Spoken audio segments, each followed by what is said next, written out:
to meet you all. I'm Stewart Hillhouse, so I'm head of content at a company called Mutiny, and we're a ABM personalization platform, and we primarily sell to other B2B SaaS companies. So I have this fun job of marketing to marketers to sell them a marketing tool. So it gets super meta, super quick, but it also means that my ICP, the people I'm selling to, like know all the tricks. And so sort of one of the foundations of the content I put out for the last 3 years has been around kind of breaking the fourth wall and just like being honest to the audience and like showing behind the scenes and showing how we're using the product. And what I've learned from that is that that the best way to build trust with an audience that's like already skeptical of you is to do that. And eventually they'll become fans and they'll be like, oh, I just love, how you guys are open about it and you're doing the thing. That applies to the marketing and sales space, especially. And I think a lot of brands are starting to catch up on that. But yeah, curious to hear if other people, what industries you're in, to make sure we're not just talking about the MarTech and sales tech industry. But I think in other industries that applies the same way. So yeah, like I've kind of cut my teeth mostly as a written content person. So doing like long form editorial style blog posts and customer stories. I'll share some links of like some of our most popular formats. But it was really, about like making our customers heroes and showing like what they did with our product versus telling people that our product's going to change their lives. It was more just like showing how our clients were using it. And then repurpose, and then website content, and then newsletter being like my biggest channel for driving demand as a content person. And that was, I would tell any company should have a newsletter, and putting the effort towards it will always pay off, I think. And then to drive, awareness for the content we're creating, LinkedIn is still the best place to do that. There's a little nuance there, like you can't just be posting from your company page. You need real people from your company also posting. So I can share little tips around that as well. But I've kept it super simple. Written content, I've added a little bit of video in the last couple of years with mixed results, but essentially experimenting with how to put AI into the workflow and all that stuff has been my jam the last year. So happy to answer any questions around where AI plays a role and how you can get, still make standout content in a space where everyone's probably using AI at this point. So yeah, that's a little bit about me. Curious if anyone, this is my first time coming to one of these too, so I don't know how the structure goes, but I figured I'd do a little intro. Thank you. I appreciate it. It's really helpful. God, I'm excited for this one. I've been a fan for a while and excited to dig in. Yeah, let's go around the room real quick. Kelly, you want to start? Give it maybe a quick intro and then anything that's exciting about this call or you want Stuart to touch on?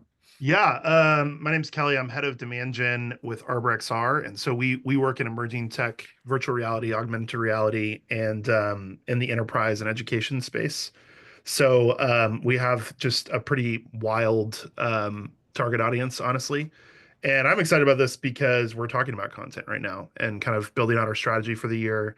And I formerly came from content background in this company, and yeah, just kind of thinking through what worked in the first couple of years of my role isn't seem like it's going to keep working. And so I think maybe just if I had to put a couple questions to it, it'd be sort of the depreciating value of SEO as AI becomes more and more prolific. Like, what are we doing with that? And then we're also talking about LinkedIn. So what you said about kind of moving away from company page focused to people focused and what that looks like. I have some questions around that as well. But yeah, that's what I'm excited about to hear about here. Love it. I feel like this is going to be perfect for that. Stuart, I feel like Stuart, your sweet spot is in that shift from SEO optimized content to more like human, I don't know, compelling content. I luckily was never an SEO guy, so I had to like prove the value of editorial content, and just happened to line up with the AI boom. So I mean, my timing was better than anything. But yeah, I've never been a SEO content person. I've always hung my hat on the other side of it. So we'll definitely share how I measure it and how it turns into demand and stuff like that. Sweet. Justin, you want to go?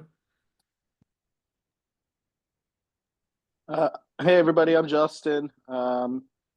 Here from New Jersey. I am a demand gen marketer, revenue operations professional, very analytics based marketer. And I've for the last year or so I've been doing fractional work. So I have a few SaaS clients that I'm doing work with. Obviously, content always a really big piece of that pie of how we get people to engage and convert things. AI being the buzzword of the moment. I've been putting a lot of effort into Clay specifically and creating some sequences there that I'm really excited about. Although it's early days, I wouldn't say I'm yet at a point where I've got a real proof. But yeah, just thinking about content strategy and some of your insights on what's working now. And I would echo Kelly's sentiment that we got to stay sharp and look at what's happening next, because obviously everything is constantly changing. Sweet. Love it. Kelsey, I'm just going in the little Zoom order, by the way. So Yeah. I'm just calling people. Hi, everyone. I'm head of demand gen at Troop Travel. So always have been in the B2B space, mainly in e-commerce technology, but switched over within the last year to corporate travel. So Troop actually helps companies plan in-person meetings, help, especially when you are remote or hybrid, and you need to, identify best places to meet based on cost or CO2 emissions or travel time, and then helps you coordinate logistics from there for each of the attendees. I've been in demand marketing for like 7 years now. And content has always been my number one driver of, first conversion all the way through, helping nurture and keep them interested. So, yeah, it's just always, my number one channel. So kind of just came on here to see if I can learn anything new or anything I'm not utilizing today. And we're also hiring for a content marketer. I'm really excited because right now I've kind of been handling with like a freelancer, and I just not having in-house content marketing is not great. So yeah, just some general guidance and tidbits if on ways I can better utilize our existing content or for new content ideas moving forward. Great. Love it. Colleen, you want to go? Sure. Hi, everyone. I'm Colleen. I lead ABM at Launch Darkly, which is a SaaS startup, and we are in the feature management space. So we work primarily, our ICP is software developers and DevOps teams. And I am a customer of Mutiny. I've kind of brought Mutiny on board at Launch Darkly, and we're having some great success with it. So, but yeah, I'm eager to be here because obviously content plays a huge role in the ABM space as well. So we're mostly in the sense that I'm taking existing content and tailoring it to the end customer, making it a little bit more personal and giving it that kind of white glove treatment that we like to do with ABM. So yeah, but love to kind of gather some fresh insights and fresh takes on what seems to be working in the space. So thanks for having me here. This is funny. I bet Stewart's content played a role in you buying Mutiny. Possibly. Yep. Laura, are you here? I am. Yeah, I just have my video off because I'm eating my lunch. So, Nice. yeah, sorry about that. But yeah, so I'm Laura. I'm a digital marketer on the demand gen team at Lighthouse. We're a B2B SaaS company in the travel and hospitality industry. So Yeah, we have a content team that we work with and collaborate with, but always kind of trying to make that collaboration tighter, and just interested in learning any tidbits or tips I can pick up to help our team with our goals. Sweet. Awesome. Love it. All right, let's There's gonna be a good sorry. test for me too, to make sure I can talk the talk with a bunch of demand gen marketers too, to make sure that I'm able to connect the dots and make sure that content is pulling its weight. Driving pipe. It better be. Yeah. All right.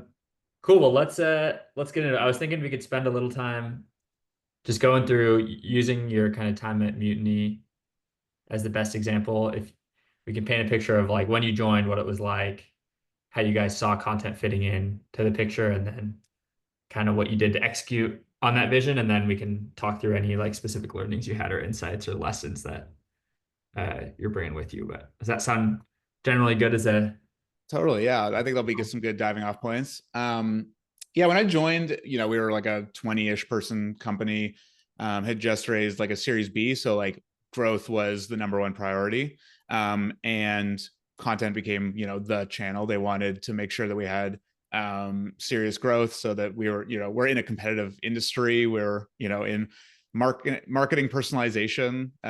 So, it's not a new category. So there was a lot of like existing players and big names. So we needed to kind of differentiate and not play their game, and needed to kind of come up with our own entry point. And so when they hired me, they really wanted me to create content that was just as if it was just me writing it to the world versus the company writing it. And so that, gave me really good creative freedom. So I cut my teeth, early on as a copywriter at a bunch of newsletter companies like Growth, Demand Curve, it's a growth marketing newsletter community. So I kind of knew newsletters, and I was like, well, can I start a newsletter? And they're like, yeah, go for it. That sounds great. And I saw, we had 20,000 emails just sitting in our HubSpot that we'd collected over, the company was, a couple years old. So there was just, a lot of dead emails in there, but, half of them were still possible prospects who at some point asked for a demo, and then, we didn't do anything to nurture them. So I kind of took it on as like the newsletter is going to become our nurture sequence, but it's not a sequence. It's just a weekly, brain dump of the things we're talking about in the industry at that point. So I that was sort of the starting point. One of the sort of like moments where there was some serious uptick in maybe like market perception was when we doubled down on this format called playbooks, where we took a customer story and we wrapped it. We did a 30 to 50 minute long interview where we asked them to describe the problem they were facing, the hypothesis they had, and then the steps they used in Mutiny to come to an answer and then have an impact. So it was a case study, but we dolled it up in a way that wasn't self-serving. We tried to make it look, well, we pulled out insights that would be useful to the reader, even if they didn't have Mutiny. And that was, I think, a big thing that we did, that all of a sudden people were reading them and not being like, well, yeah, they're just case studies. Like, why would I share a case study? But people were like legit sharing these and like replying to the newsletter being like, oh, this is so good. Like, this is something I've been thinking about. And they were non-customers. And so it was cool to see that, because it acted as like a top of funnel asset, because you've got the logo of a customer up there. Like, Notion was an early customer, so that's a flashy logo with a lot of brand recognition. So putting up like a Notion logo and a case study about how Notion increased conversion rate 150%, there, that's a flashy headline. That's like a good newsletter hook. So people were reading these and only halfway through realizing that they're a Mutiny customer. And we would be very light in like the CTAs being like, we just hyperlink mentions of certain Mutiny features, but we weren't like putting Mutiny we were putting like more screenshots of the actions they were doing versus like tutorials on how to do it within Mutiny. So it was like a top of funnel because it got people excited, but also was like a great bottom of funnel one. At one point, our analytics showed that like a web visitor who if they looked at a playbook were like 3 times more likely to convert to a demo than just a regular blog visitor. So we like kept going and went pretty hard on those. And it became a virtuous circle. It was like, you know, the more customers we'd feature, then on the calls with our customer success people, they'd be like, oh, these playbooks are so great. And then the CSMs were like, well, do you want to provide one? You had a pretty cool win with Mutiny last month. And so it like fed the cycle. We'd get another person to buy into it. We'd share their story. It would turn into a newsletter. It would turn into a blog post. We would have them go on LinkedIn. And then we layered on like a webinar video too. So we experimented with like, could we just do the interview live and have like 400 people sign up for it and then use that transcript and turn it into the assets? So there's pros and cons to doing it that way, just based on, you know, logistics and all that. So if you're just getting started, I wouldn't recommend making your customer interviews live. But that sort of brings me to modern day, which is like, you know, AI really changed my role. Like 18 months ago, I was like, holy crap. It was like an existential crisis. I'm like, what is my role if now I'm no longer better at writing than the AI was? Like ChatGPT 2, I was like, I'm still better than this. But then like 3 came out, I'm like, uh-oh. And then 3.5 came out, I'm like, I'm toast. Like, it's so much better than me at writing. So what's my differentiator here now? And I think it's still true, and we'll see how long this thesis lasts, but you still need to have insights from humans be the like starting point for really well-crafted content, whether it's video or written.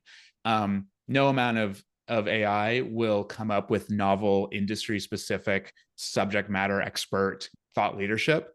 You still need to talk to people, but the amount of like and so that's, you know, that's good news for us because we're, you know, still want to be a little bit of differentiated. So you talking to your customers, you're going to get better, or prospects or friendlies or whoever you choose to be. Like having insights come from your source will always create better content down the line. And so that was sort of my new thesis, was like, okay, now I need to get out there, and my job as a content person is no longer to like be doing the content. It's to be like the personality of the company and gathering as much source material as I can through video interviews like this. And so that is sort of, and you're probably seeing a little bit more on LinkedIn where you're having more and more people do like talk to the camera type content and like more video content popping up, because you're starting to see this realization that everything is content. Like all of our meetings we have internally, there's knowledge dropped every single minute in your company that your content and marketing team aren't touching. And so I'm really glad you brought that up, Colleen, around like the importance of ABM, because, you know, Mutiny's pivoted towards an ABM product from like a CRO product to more an ABM product. And that got me thinking about like account-led content. And I think that's a really interesting new area that I see evolving, where you have your seller, like your sellers are on calls for like 5 hours a day. There's like hundreds of hours of recordings that probably aren't getting touched. So I've kind of experimented with like pulling out a recording with a prospect and then running it through a little AI workflow. And now you've got like every single like challenge statement that your prospect has, you can now have like a real-time blog post written about that. And it's not just the writer having to come up with, you know, the rebuttal. It's actually coming from the voice of your AEs. And so it's like brand accurate. It's true. You've got all these cool opportunities to like tie all these pieces together and deliver like ABM content. So I think that is sort of the direction I see a lot of B2B content going. Is editorial still is like super important, plus personality, plus account based is sort of how I see the future of content kind of playing out over the next 18 months. It's hard to tell though. Things move pretty quickly right now. Yeah, totally. That's super interesting. Real quick on the AI piece, or what's like the tooling you're using to do that? So I see it sort of as a bit of a learning curve, where you should be using ChatGPT or Claude as your daily task manager. Like you just do stuff in ChatGPT. I really like the results I get with Claude, I choose right now, I'm currently using ChatGPT as my daily driver because it has a feature called Canvas where it pops out and it becomes a word processor. So now you have Google Docs within ChatGPT. And for my role, that means I can actually get it to the finish line. That was always the biggest problem with using the conversational chatbot ones is like, okay, cool, you gave me a draft, but like now I need to paste it into Google Docs. Now I need to edit it, whatever. Now it's like in ChatGPT, you can just highlight a paragraph and say, rewrite this paragraph, and it does it without messing up the rest of it. So that becomes my daily driver. And essentially, you just need to figure out how to reverse engineer your existing content process. So for me, it was like, well, I always started with an interview because I liked doing editorial style stuff. So let me start with a transcript and let me just like dump it into ChatGPT and start like massaging it. Like, was there any good like insights that came from this? What were some like counterintuitive ideas? What were some like head nodding agreement stuff? And you need to kind of come up with your own proprietary flavor of like insights that you want to get and that you'll be known for your content. And then you kind of just need to manually plus ChatGPT figure out the workflow to get to a final result. You're like, okay, cool. I like this blog post. This is a human plus AI written thing. I'm going to go live with it. But now that you've got that asset completed and you're like happy with it, here's sort of an unlock that happened to me was I then started taking finished assets and then starting a new chat and being like, let's reverse engineer this blog post. Come up, like, give me an LLM prompt that would result in this, given if all I provided you was a transcript. So now we're going to level 2, which is like actually going into workflows that are repeatable. And you're saying like, okay, if I give you a transcript plus this prompt, now I get a really like an 80% done blog post in one shot versus the like manual steps I took in level 1. And then level 3 is, you start adding tooling to it that is purpose built for this. So the one that I use for Mutiny and I've recommended a couple of people is copy.ai, where you now can build, it's essentially like Zapier, but for content, and it moves, you at every step, you give it a prompt and it does a step, and then it passes the result of that step to the next prompt and it does another step. So like, let's say step 1 is extract the problem statement. Then it passes the problem statement to the next one. It's like, extract quotes that validate this problem statement. And then you start doing the building blocks. You essentially just need to reverse engineer how a manual writer would do it. So that's sort of been my biggest realization is like, if you don't know how to create content, you're going to be bad at AI content. You still need to know the steps to go. And I think that can apply to all of marketing. It's like, if you don't know how to do it manually, you're not going to do a great job using AI. So we have a competitive advantage being, in our careers, it's like just systematize, like brain dump how you do your job, and then figure out ways to use these tools to like accomplish those steps faster. So yeah, that's sort of like been my workflow for using AI to do these like things. And it's seriously transformed, going from like 80% written by me a year ago to like 80% written by AI, and everyone's saying that the quality is the same. So I'm on the side of like, this is a very important technology to get your hands on and figure out how to use. And then there's still responsibility of us to like find purpose. Like we still have a job, which is now as a content person is to be a personality and to meet people and to record things, because that feeds your content engine versus having to come up with fresh ideas every day. Totally. That is awesome. That's great. The reverse engineer piece of like, give it the finished piece and say, give me the prompt that I can use to get to this piece with this input that's like a golden Never nugget. write your own prompts. That's been my biggest thing, is just give it an example of something that you love and say, what LLM prompt would give me a similar result? Do this for everything. If you see an email you like, if you see an ad you like, if you see a landing page you like, ask it to do that. if you want me, I could give, I'll give myself 2 more minutes to talk about AI because I could rant about this forever. But if you want better results, I think there's kind of 2 areas you have to think about. You have to think about the style of the written content you want AI to give you. So you need to come up with a style guide for your brand for your individuals at your company if you have people writing on behalf of your company. And again, you do that by just feeding it a bunch of examples of your existing content and saying, only focus on the style, describe the style of this writer. And then it'll give you a really long prompt about the style of your company. And then the second part is now the structure part. So a blog post has a very different structure than an email, has a very different structure than a LinkedIn post. So you need to now create style prompts for every single format that you have. And so then you have your source material, which is a transcript, plus your style guide, plus your format guide, and that will give you predictable results more often than just like opening a fresh ChatGPT chat and being like, all right, I guess I got to write another blog post, because you're not going to get the same answer 2 times.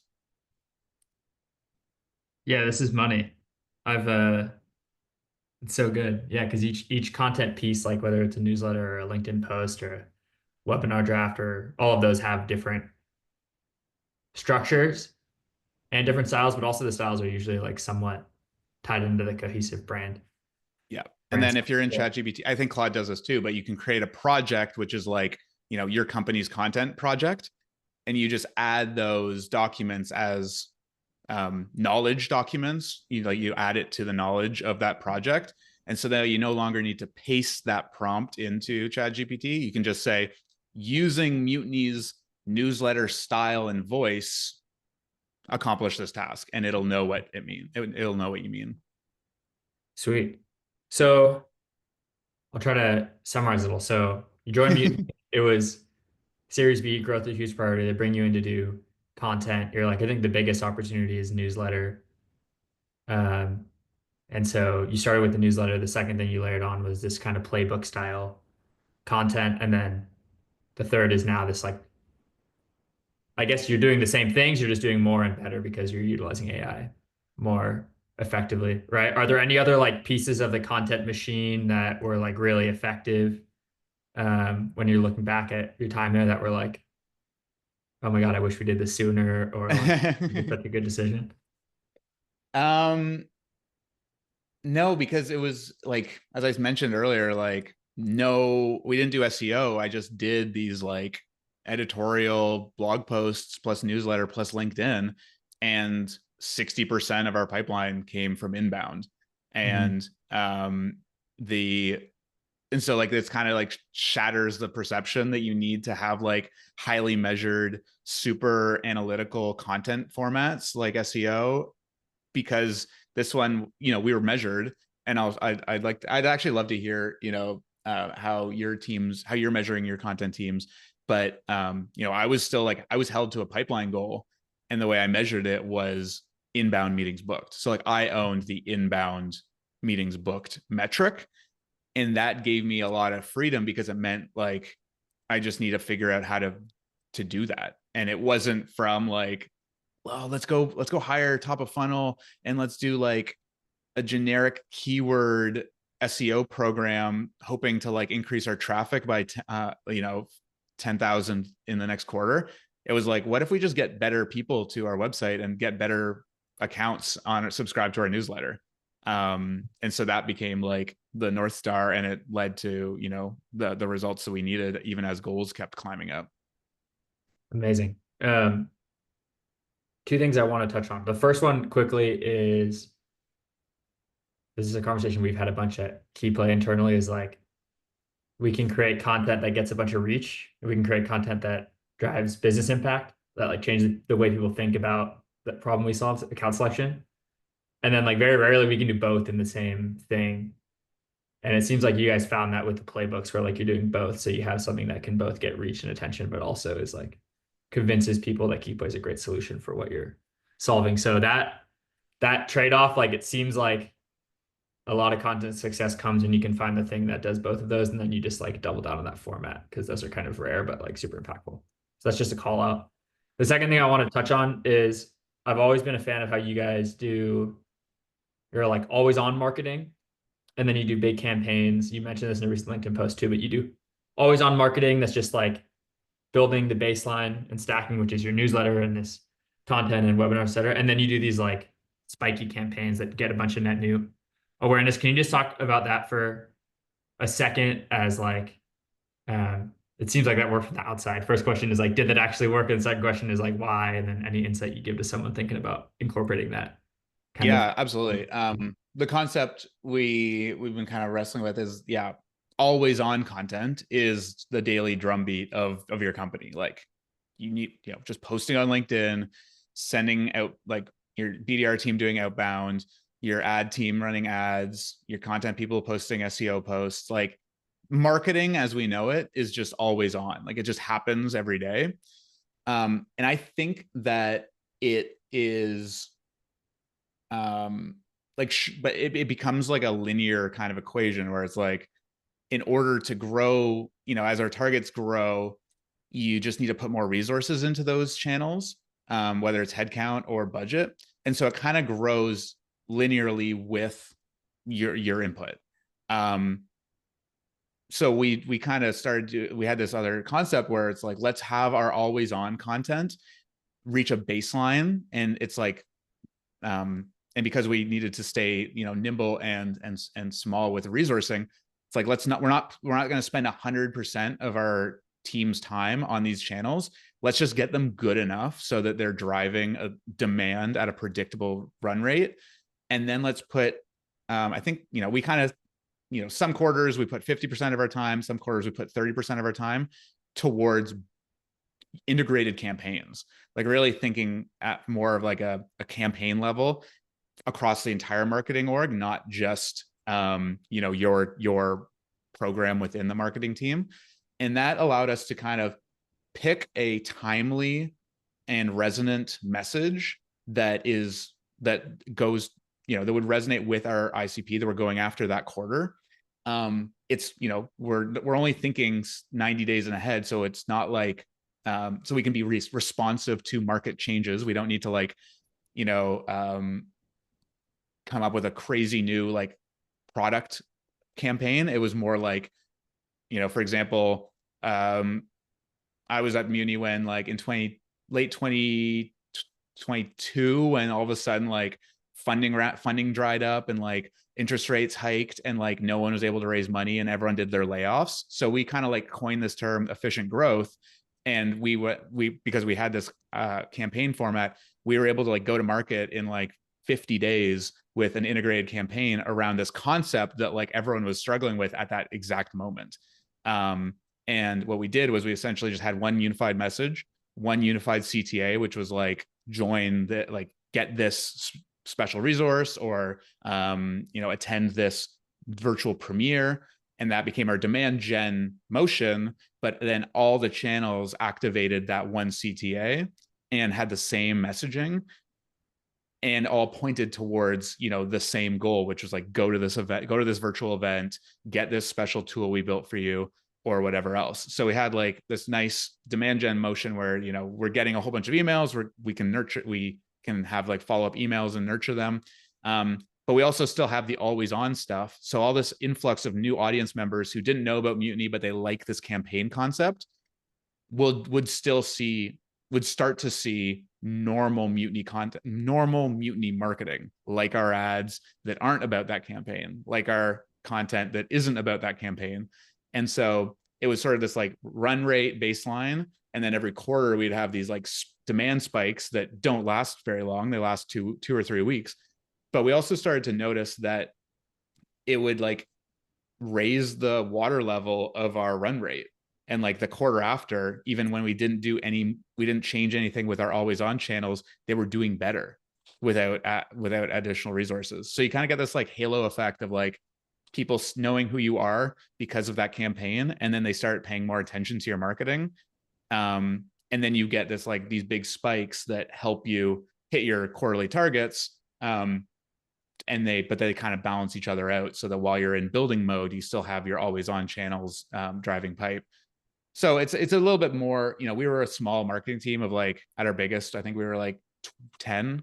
So we were able to move nimbly like that. I don't know if it would work at the biggest orgs, but it's certainly like a good way of thinking about standing out in the market, because it also builds a lot of brand.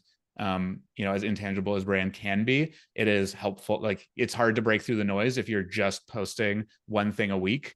You need to post something big every quarter in order to like have people remember who you are.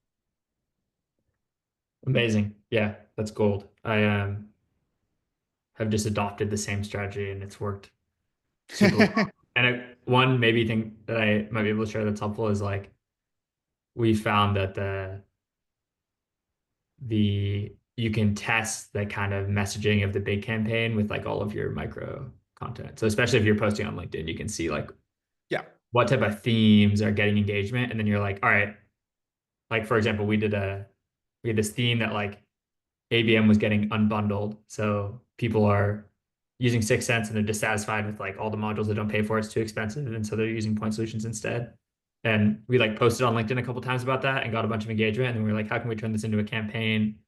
We're like, let's make a market map about all these tools and like flush this out and make it like a really valuable asset, which we were comfortable spending the time building that because we had already tested and validated the like messaging and knew that it was hitting a nerve of people. So it seems like you guys do the same.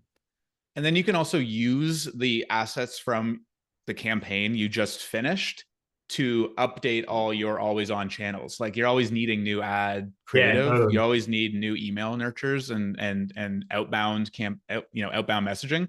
Just take the stuff you just built and shoehorn it into those formats. Just, it allows you to like get your day job done in half the time, so you can do like creative marketing, which I think helps you stand out in commoditized industries.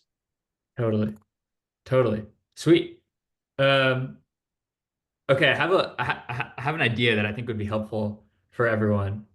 And feel free to say no, Kelly, but I want to call on you. You were talking through how you're like thinking through your content strategy. Do you want to just like share some of your thoughts with the group, and we can talk through, especially Stewart, like thoughts on that and maybe insight? We can do some live coaching and feedback.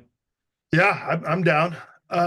Come at me with your best. Yeah. So we historically had a lot of success with SEO. We've been working with an SEO agency over the last 6 months just to get like additional bandwidth. And I think like the overall takeaway, by the way, we're also moving into an ABM framework. So we've kind of had like a high volume and high value plays, and we have them slightly separated. Yeah. And since we're in an emerging market, like capturing a lot of that search space kind of matters to us, because if we're the first to be found, we're usually in conversation for our product. So we did see a massive increase in volume. I happen to know that like none of the content the agency built really drove any kind of leads. However, like there was an auxiliary effect on our existing content. So all of our existing content got lifts from SEO, which was nice. So the things that we solved for ended up driving a lot of leads, which is great. So it kind of brought into conversation of like, okay, clearly some of the traditional SEO practices, like going after keywords and doing link building, has this sort of traffic effect on website, but it's actually the value added content that's driving any kind of leads and revenue.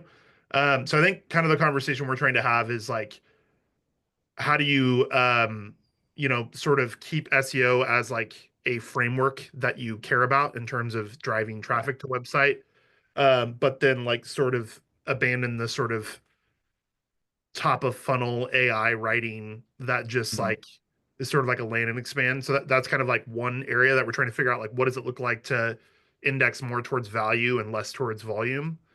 And then kind of the second piece is like, and which I don't think we've dug in enough on, is the LinkedIn unique POV. And so for us, like, I think what's different, maybe like I just see this from Eric's side a lot, and Stuart, I don't know if it's similar to you, but like when you're speaking to like a marketing audience, like you're an expert in marketing, so you're like sort of showing your expertise. But in our space, like we have salespeople and marketing people who are experts in sales and marketing who are not experts in the product that we built. So trying to develop their POV on LinkedIn is kind of difficult because it's not like they are developing the product. So that's kind of the other thing we're trying to figure out is like, how do we channel sort of the POV of our people on our team on LinkedIn? Because we think that kind of social selling probably will do well. Yeah. So I'm kind of more just describing the problems I'm thinking about. I don't know if that's what you wanted to No, hear. those are awesome. Totally stuff that like the social selling when you're not the ICP is super interesting. Yeah. And I don't honestly, I'm open to ideas on that because I think like we're all aligned. You know, we've done a little bit of like an AE will take like a resource we wrote and sort of use copy that we wrote Yeah. and they'll repost it or whatever. But it's like limited engagement. But Totally. Let's chat about the value versus volume conversation too. That's a really good way of framing it. Are you paying a ton for the SEO or is it like a negligible sort of expense? to be totally honest, CMO at our company was like it was sort of passion project this last 6 months for him, and I think he just really liked the guy who owned the agency. So it is a little bit more than what I would pay, and we're about to cut them in half. So, Cool. Yeah. So yeah, that was sort of, just if you are moving towards an ABM motion, like the idea of just having random traffic for the sake of having traffic because it pumps your numbers like doesn't make any sense because they're probably not from your target accounts, right? Yeah. But if you want to keep it alive and do the people management of like, here's your passion project, let's keep it going, I would recommend having the let the agency do their standard SEO best practices, like hyperlinking to other pages or whatever. But I would actually make them focus more to like hyperlink and have sections of the blog point towards your like most important pillar pages where you are able to like qualify that traffic. So instead of having them go to like just drop their email to like, check out this white paper, go check out this thing. Instead, I think you should point them towards ungated pages that are like really that help them to qualify themselves. Because if they are from a target account or they are an ICP match, they'll be able to like they'll read the page and be like, oh yeah, this makes sense. Maybe I'll subscribe to this newsletter or whatever. Like have a light CTA there or whatever your best performing demand like email capture pillar is. Because then you can capture the people who matter, and then the rest of it was just like they'll just trickle away and you don't need to like waste your seller's time qualifying them. Yeah, that's really smart. Because it's traffic, the traffic's a good problem to have. But let your website do the qualification for you so that you're not just like banging your head trying to capture emails and then realizing that none of them turned into meetings. Yeah. That's sort of what I'd think about. And so the advice to give to the agency would be like, hey, here are 3 pages that matter on our website.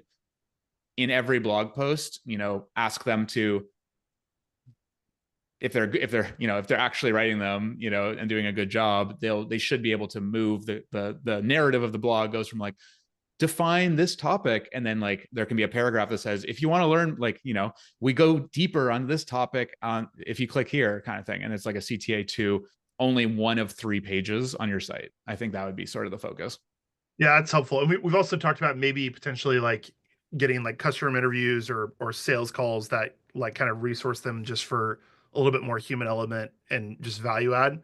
But I'm kind of curious, like from your perspective. So one of the big like shifts away from kind of the traditional SEO approach where it's like I'm looking at search intent and how many people are looking at a particular, term or whatever, and then I'm building content to answer that question and then sort of try and soft sell my solution throughout. That's like the traditional way of doing it towards more like I'm going to address like the key question my ICP is asking. Like Eric, you mentioned like kind of what is unbundled ABM as like that's kind of became a thematic question that you built a bunch of content around.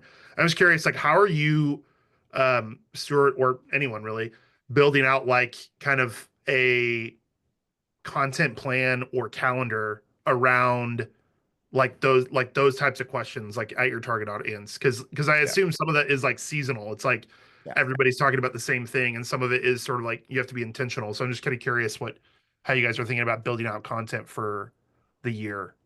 Yeah.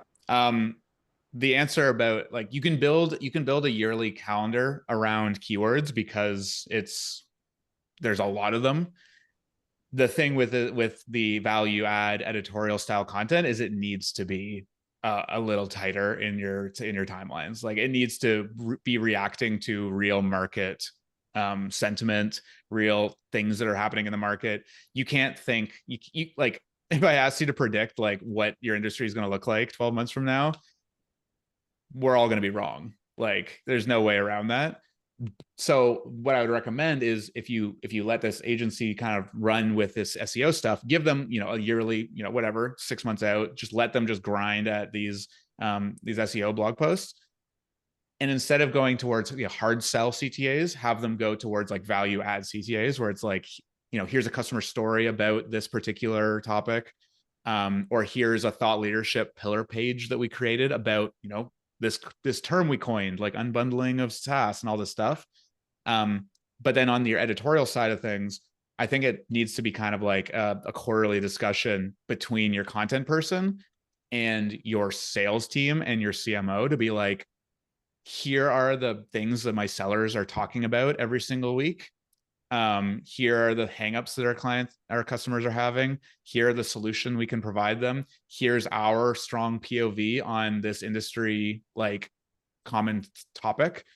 Work with your sellers, work with your in-house subject matter expert on that topic, and then reverse that into a marketing framework where it's like, okay, we know now that like they're struggling with topic A, B, and C.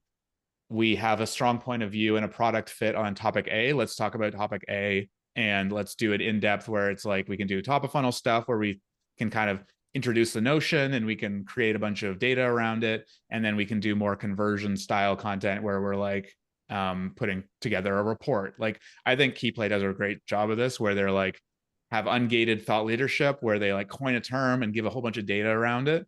And then they have like the gated report if you want the data to back it up.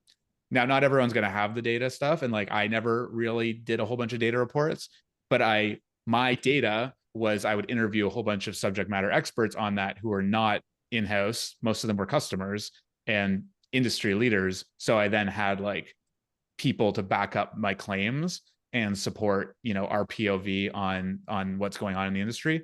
And it always resonated because it was coming straight from the voice of the sellers. Good.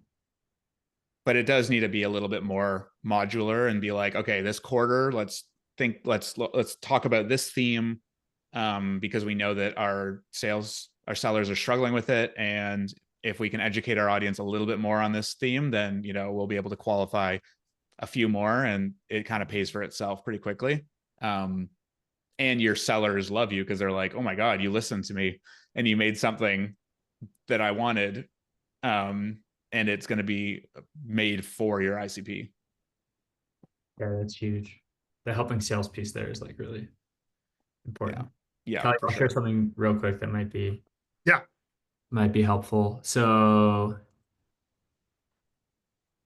I had an unlock here when I started to think about this as like triggers. So like, what are the kind of triggers that get someone to enter a buying process with us? And so for us, it's like the trigger is like, we need to change. So we need to move up market for whatever reason. And then because of that, they're like, all right, let's go account based. And then because of that, it's like, we need to do these things. And then in order to do these things, you need to do account selection. So our triggers are like going up market, realizing they need to make ABM more efficient, realizing that their outbound isn't working, and realizing that their GTM efficiency is down. And then from these triggers, anyone who engages or has this type of trigger is like inherently somewhat qualified for KeyPlay. And then especially if we know they're at a target account, which like we can find because they're on our target account list. So then you can create content based on all of the triggers. And it's valuable because anyone who engages with the content is like, has this, whatever you call it, proxy for intent. And then this is just a brainstorming way we figured out to try to make a bunch of content ideas is like different formats. So like story, framework, problem defined, playbook, mistakes. So you can see with like the going up market trigger, the story is like, here's how we navigated going up market in a past role from like a CEO, and framework is like, here's how you should think about it, and problem defined is like, Yeah, this this is why this is the problem, and playbook is like 10 things. So I don't know if this is helpful at all, but this has been somewhat helpful to us and Yeah, it's really helpful. with ideas for content that also drives pipeline. That's not just like fluffy shit that will get a bunch of views. Yeah, but I would say that like this is awesome. Like that framework is perfect for like coming up with the ideas, but I wouldn't chew off more than like, you know, 3 ideas a quarter and do it well, and like don't push to do more. Like just kind of like go deep on an area and then move on to the next one if once you think you have good coverage. Do you want me to touch quickly on the social selling a little bit? I think Yeah, I would love to hear. Yeah. So I think the problem that you're mentioning is like you're selling to an audience, and that is not sales and marketing, and therefore, you know, your sales and marketing in-house team is having trouble writing LinkedIn content that's like getting seen by that audience. Yeah. Yeah. It's kind of like even like our founders, like, sorry, just real quick, our founders are like, you know, they're good at their role, but their role isn't the product we built. You know what I mean? And so, right. yeah, I think when you have a founder who's also a developer, it's a little different because then they can be like, here's all the problems that I figured out and solved for. But our founders aren't actually the developers of our product. Right. Yeah. I was gonna like, because that was kind of what I was gonna say is, do you have a in-house subject matter expert, like someone who is the ICP of your target audience? Yes. I really don't want to complicate the question too much because I feel like I've already taken over this call and I'm so sorry, everyone. Yeah, no, this is but yeah, at a high level, yes. So I would say, like, you know, if that's like the your only person, I would have a conversation with them and be like, you know, are you open for us ghostwriting for you? Because you have the network on LinkedIn to get access to them. They'll probably say no, especially if it's a technical audience. So the next best thing would be, I still think having coverage from your sales marketing team, like, it won't hurt you. Even if the engagement's low, what you can do is then put ad dollars behind those posts and have them be seen by your target audience. So it would be better though, because if imagine this, you've got like it'll show up in their feed as like a sponsored text post, but it's like, you know, the notice that it's a sponsored post is so tiny that like most people will scroll by it and think it's an organic post in their feed. But if their title says like account executive, you know, they know it's a salesperson and they're not gonna think it's interesting.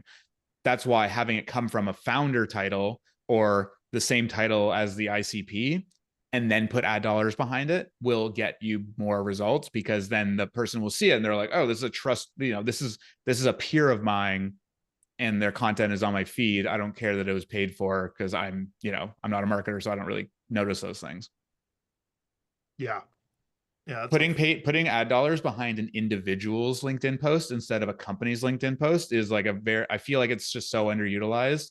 I don't have like the data to back it up from like a conversion standpoint, because you can't include links, or it's like, you know, it does way poorer if you could do links, but just from like getting guaranteed eyeballs of your ICP and like having a really nice surface area across LinkedIn for relatively cheap, like I think it's a good use of ad dollars. Yeah, that's awesome.